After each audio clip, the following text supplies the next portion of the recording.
Welcome to Next Game Playbook. I'm Dax Nolan. It's great to have you with us as we explore some really intriguing ideas today. And I'm Naomi Kale. I'm looking forward to digging into the strategies and insights that can help shape your next steps. Exactly. This is the podcast where strategies, big ideas, and insights, they all come together. We're here to help creators, innovators, and founders like you succeed in your next big move. And today we're looking at something that really challenges how many of us think about success itself. Yeah, absolutely. So let me start with a question for you listening. Have you ever just poured everything into a project, you hit that huge milestone, maybe launched something big, got that funding? That massive rush. Right, that incredible feeling. And then maybe just a few weeks later, or even days, you're already thinking about the next thing. That little voice saying more, that you're not quite there yet. I think a lot of people can relate to that. Yeah, I know I definitely can. It's a really common feeling, and it's right at the core of the material we're exploring today. We're looking closely at an article from nextgameplaybook.com called The Power of Enough, Redefining Success and Contentment. Okay, the power of enough. I like that. It really gets into this constant chase and maybe the costs we don't always see. And what's really interesting in this article, it's not just saying more doesn't equal happy, it goes further. It suggests that chasing more all the time can actually be harmful. Harmful, how so? Well, the central idea is that the way we usually define success now, always accumulating more money, more stuff, even more followers, often just leads to feeling dissatisfied. Like you never actually get there. Exactly. But the article isn't saying, give up or lose your ambition. Not at all. It's suggesting this idea of enough. Okay. Which sounds maybe a bit radical, but it's also timeless. It's not about surrender. It's more about reclaiming things like balance, peace, maybe even purpose, by deciding for yourself what success looks like. Defining your own finish line. Precisely. Instead of chasing one that keeps moving further away. And boy, does it keep moving, right? Our culture just hammers this idea that more is always better. Yeah. The next job title, the newer phone, more followers, bigger bank account. We're sort of told these things will bring lasting happiness. But the article highlights, they rarely do. Not for long, anyway. That's where that concept of hedonic adaptation comes in. The article calls it a treadmill effect. Okay. Explain that a little. Think about getting that big win. Maybe you hit a major funding round or your user numbers explode. You feel amazing. Great, yeah. Exactly. But our brains are weirdly good at just resetting. That high fades and you're back to your baseline feeling. So even huge wins can feel kind of hollow pretty quickly. For founders, innovators, it can mean you're just constantly chasing the next high, leading to, Anxiety, burnout, feeling like it's never enough. Spot on. That whole cycle, it's exhausting. Okay, let's unpack that more because this feels really relevant for everyone listening. The article talks about the hidden cost of hustle culture. Right. The glorification of overwork, no sleep, constant grind being the only way, rest and reflection, almost seen as weaknesses sometimes. It's baked into the startup world, isn't it? It really is. Yeah. So how do people building something new navigate that pressure? How do you avoid sacrificing yourself, your health, and honestly, your ability to keep going long term? That's the core tension, isn't it? We push hard to achieve, but the source material points to this concerning side effect. It challenges our whole idea of success. So.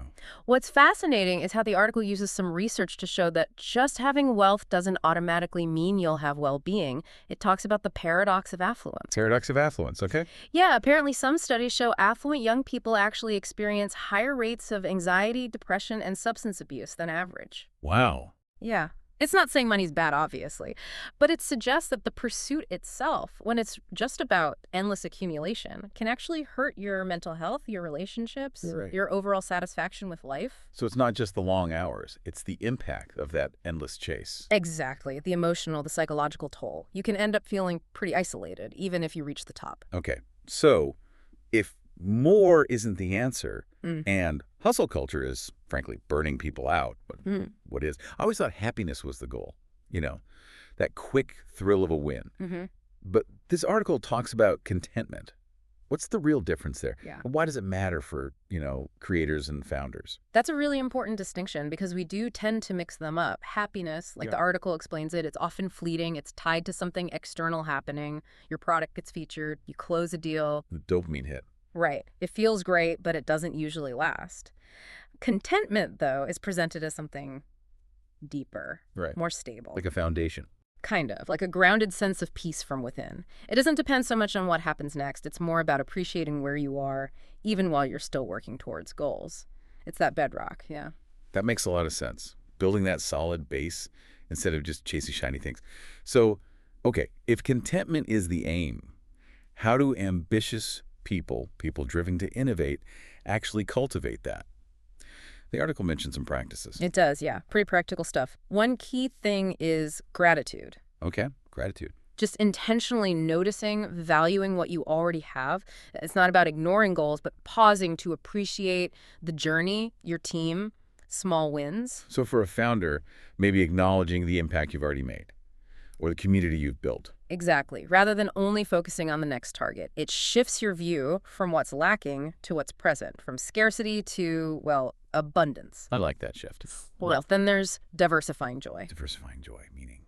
Finding fulfillment in different parts of your life, not just work achievements, hobbies, art, nature, just daily rituals. So your whole sense of self isn't tied only to the startup's ups and downs. Right. If you have other things that bring you joy, cooking, photography, time with family, Yeah. you become more resilient emotionally when work gets tough. That feels crucial. I know founders who put everything in, and when things wobble, there's nothing else holding them up. Diversifying joy sounds like a survival strategy almost. It really can be. And the last one mentioned is often overlooked in that race for success. Which is? Nurturing connections, relationships. The research is apparently very clear on this.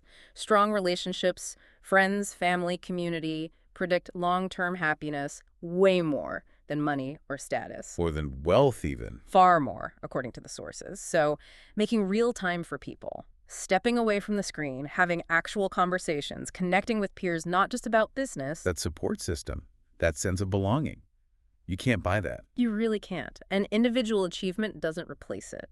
Okay, now this next part of the article, this really made me pause. It mentions movements like minimalism, downshifting, and FIRE. Financial independence, retire early. Right. FIRE. Now, FIRE, that involves really aggressive saving, investing, which honestly sounds like more accumulation, doesn't it? Building a big pile of That we assets. saw on the surface, yeah. But the article frames it as a way to get back time and autonomy. So is FIRE actually a modern path to enough? Or is it just the same old chase in a different outfit? It feels a little ironic. That's a brilliant question because, yeah, that aggressive saving part can seem like the opposite of enough. But if we look at the bigger picture, the intent behind it, well, many cultures have long understood enough isn't about poverty. It's about being intentional. Okay. The article touches on this global heritage of sufficiency. Think about the Thai sufficiency economy. I'm not familiar with that.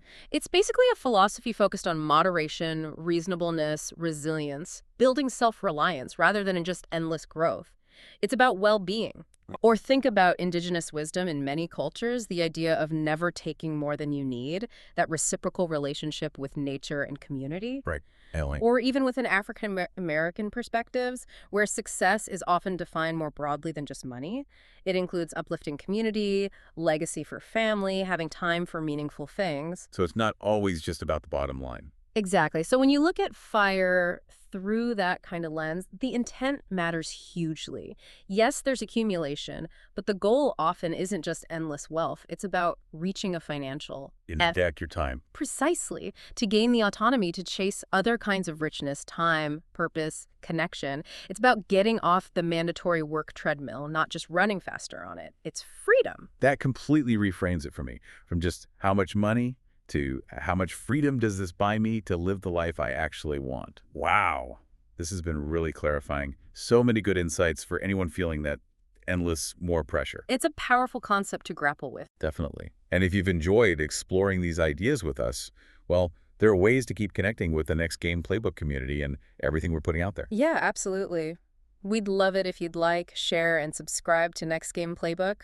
You can find us on YouTube, Apple Podcasts, Spotify, all the usual places. And definitely check out the original article we've been discussing today, The Power of Enough, Redefining Success and Contentment. It's up on nextgameplaybook.com.